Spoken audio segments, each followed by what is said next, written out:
Olá, Deus abençoe a sua vida, Deus abençoe esse dia. Vamos ler mais 3 capítulos do livro do profeta Isaías. Hoje vamos ler o capítulo 28, capítulo 29 e o capítulo 30. Capítulo 28 é o ai de Efraim. Por que ai? Porque o texto começa: ai daquela coroa situada nos altos de um vale fértil. Orgulho dos bêbados de Efraim. Ai de sua magnífica beleza, que agora é como uma flor murcha. Ai dos que são dominados pelo vinho. O que nós temos aqui, e o propósito desse capítulo, capítulo 28, é advertir sobre a falsa segurança e a confiança nos líderes corruptos e anunciar o alicerce seguro de Deus. Aqui é muito interessante, porque o capítulo começa com ai. E aí o capítulo seguinte nós vamos ver, e você vê que nos primeiros versículos, essa expressão ai, que é uma expressão que já aponta um juízo. E por que vem isso? Porque ele fala sobre a coroa orgulhosa dos bêbados de Efraim. Efraim está falando do reino do norte de Jerusalém, de Israel. Reino do norte, tem o reino do norte, reino do sul, que foi dividido após a morte de Salomão, quando seu filho Jeroboão assume o trono. E ele vai dizer, do verso 2 até o verso 4, que ela será pisoteada. O profeta denuncia os líderes corruptos que buscam segurança em alianças políticas e que zombam das palavras de Deus. Isso fica claro do verso 7 ao verso 10. Você deve lembrar, se você está lendo a Bíblia, desde o início comigo, senão depois você vai ler esses livros, que nós falamos muito do reino do norte, que cada um dos reis, sem exceção, foram reis ímpios, que não seguiram o caminho do Senhor. Por isso um juízo tão severo ao ponto do reino do norte ser totalmente destruído e nunca mais se reerguer. Por quê? Porque essa realidade que vimos aqui, eles buscando segurança em alianças políticas em outras nações e abandonaram completamente o Senhor. E aí Deus vai prometer trazer julgamento, mas também ele aponta para uma promessa de um fundamento seguro. Olha o verso 16. Por isso diz o soberano Senhor: eis que ponho em Sião uma pedra já experimentada, uma preciosa pedra angular, para alicerce seguro. Aquele que confia jamais será abalado. Essa pedra, apóstolo Paulo faz um apontamento para mim e para você, de forma muito clara, nos falando que essa pedra tem um nome, e o nome dessa pedra é Jesus. Então, em meio a esse julgamento, a esse ai, há uma esperança. E essa esperança está em Cristo Jesus. E aí, o capítulo termina com a metáfora do agricultor, que mostra que Deus tem um plano e propósito em seus julgamentos. Eu já venho falando isso com vocês, todo julgamento tem um propósito, tem um plano do Senhor. Vamos ver alguns textos aqui, né? Romanos 9:33, Paulo fala que Cristo é essa pedra de tropeço.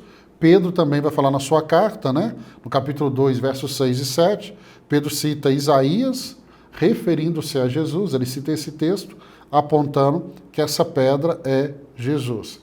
Então, o que aprendemos no capítulo 28? A nossa segurança está em Deus. Se Deus não for seu porto seguro, não tem lugar ou pessoas que podem te dar essa segurança. Vamos ao capítulo 29, propósito, anunciar o julgamento sobre Jerusalém, né? E a promessa de redenção futura. Olha como que começa. Ai de Ariel, a cidade onde acampou Davi. Acrescente um ano ao outro e deixe seguir o seu ciclo de festa. Então, por mais que ele está citando aqui Ariel, é um apontamento para Jerusalém. O que o profeta vai denunciar aqui, ao ponto de trazer um ai? A hipocrisia do povo que honra a Deus com os lábios, mas o coração está longe deles. Olha o verso 13, isso ficou muito claro. O verso 13. O Senhor diz: esse povo se aproxima de mim com a boca e me honra com os lábios, mas o seu coração está longe de mim. A adoração que me prestam é feita só de regras ensinadas por homens. Então, o que nós percebemos aqui, né, é Deus dizendo, olha, esse povo, eles me honram só com os lábios, com a boca. Mas Deus, e Jeremias vai nos dizer isso, Deus é o único que sonda o nosso coração. Então, cuidado, porque podemos enganar pessoas por meio de palavras, mas não podemos enganar o Senhor. É interessante que essa expressão vai voltar na boca de outros profetas e o próprio Jesus também vai falar a respeito sobre isso. Porque Jesus vai pegar esse texto aqui de Isaías para denunciar a hipocrisia dos fariseus. Que eles honravam por meio da boca, né, das palavras, mas o coração deles estava longe do Senhor. E aí Deus promete, aqui em Isaías, verso 18 e 19, do verso 9 ao verso 12, né? Ele vai prometer que haverá um tempo de cegueira espiritual para aqueles que rejeitam a sua palavra. Então, essa cegueira espiritual, ela só acontece porque abandonaram a palavra. Por exemplo, você que está aqui lendo a Bíblia dia após dia, deixa eu dizer algo para você, cada leitura, cada dia, Deus vai abrindo os seus olhos espirituais, vai abrindo a sua compreensão. Dificilmente essa cegueira espiritual vai alcançar alguém que está lendo a Bíblia. Agora, essa cegueira espiritual vai alcançar todo aquele que deixou de ler ou que abandonou a leitura bíblica. Então você considere-se um privilegiado, porque Deus está abrindo a sua visão, seus olhos espirituais, à medida que você lê as Escrituras. E aí, Deus promete que os humildes e necessitados se alegrarão no Senhor. Verso 19 até o verso 21, isso fica muito evidente, muito evidente. Né? Vamos para o capítulo 29, o capítulo 30, terminamos o 29. Capítulo 30, ai da nação obstinada. Gente, aqui é divertir contra a aliança com o Egito e encorajar a confiança em Deus. Olha o que ele diz, ai dos filhos obstinados, declara o Senhor, que executam planos que não são meus, fazem acordo sem minha aprovação, para juntar pecado sobre pecado. Gente, alguns pontos eu preciso começar o capítulo 30 apontando para você. Primeiro, executam planos que não são meus. Deixa eu te ensinar, isso aqui é importantíssimo. O que muitas pessoas fazem, muitas, elas pegam o plano dela e apresentam o plano dela ao Senhor. E uma vez que ela apresentou seus planos ao Senhor, elas começam a andar como se aquele plano fosse de Deus. Se você está apresentando o seu plano a Deus, você tem que ter uma resposta de Deus. Se esse plano é dele ou se ele não é. O que eu mais vejo são pessoas dizendo assim, Deus falou, pastor. Como pastor, pregando toda semana, eu vejo muitas pessoas falando, pastor, Deus falou comigo por meio da sua pregação. E eu creio que Deus fala. Por isso que eu prego. Mas muitas vezes a pessoa, numa pregação de 1 hora, ela pega uma frase. Não que Deus não possa falar. Deus pode falar por meio de uma palavra. Mas ela já tem um plano estabelecido, o que ela está procurando é alguma coisa para ela dizer sim, esse plano é de Deus. E muitas vezes o plano não é de Deus. O plano que é de Deus, deixa eu te ensinar. Primeiro, ele não vai contra a palavra de Deus. O plano que é de Deus para a sua vida está ligado ao seu propósito de vida. O plano que Deus tem para você, ele não vai ser revelado assim, ó, no estalar de dedo. Você percebe ao longo da Bíblia que esse plano foi revelado em um processo.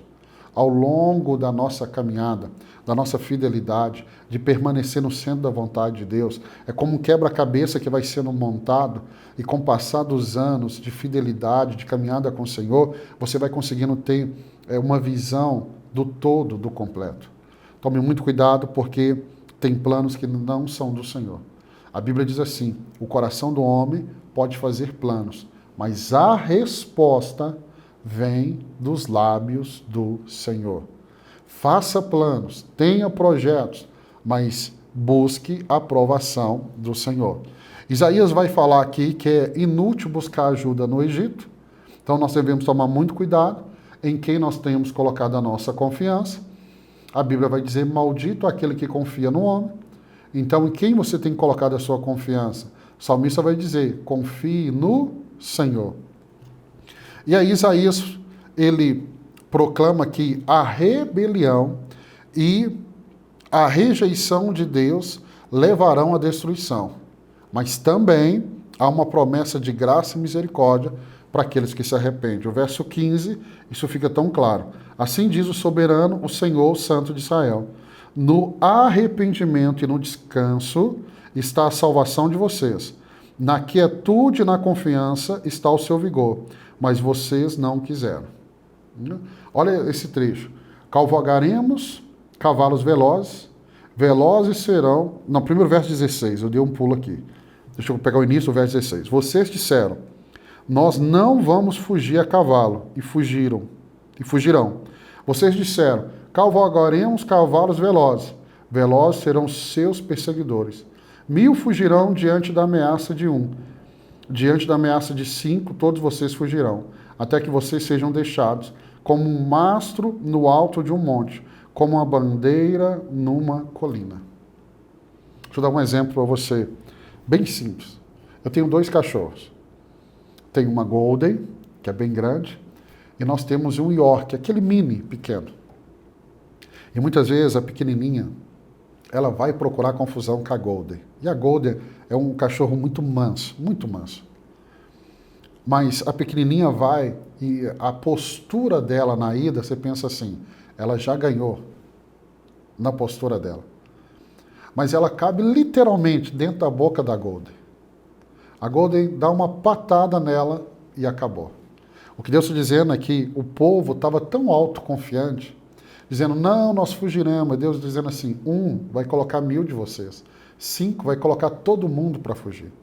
Gente, nós devemos tomar muito cuidado. Porque às vezes nosso coração é tão enganoso que nós achamos que podemos caminhar sem o Senhor. E na verdade nós estamos caminhando para a destruição.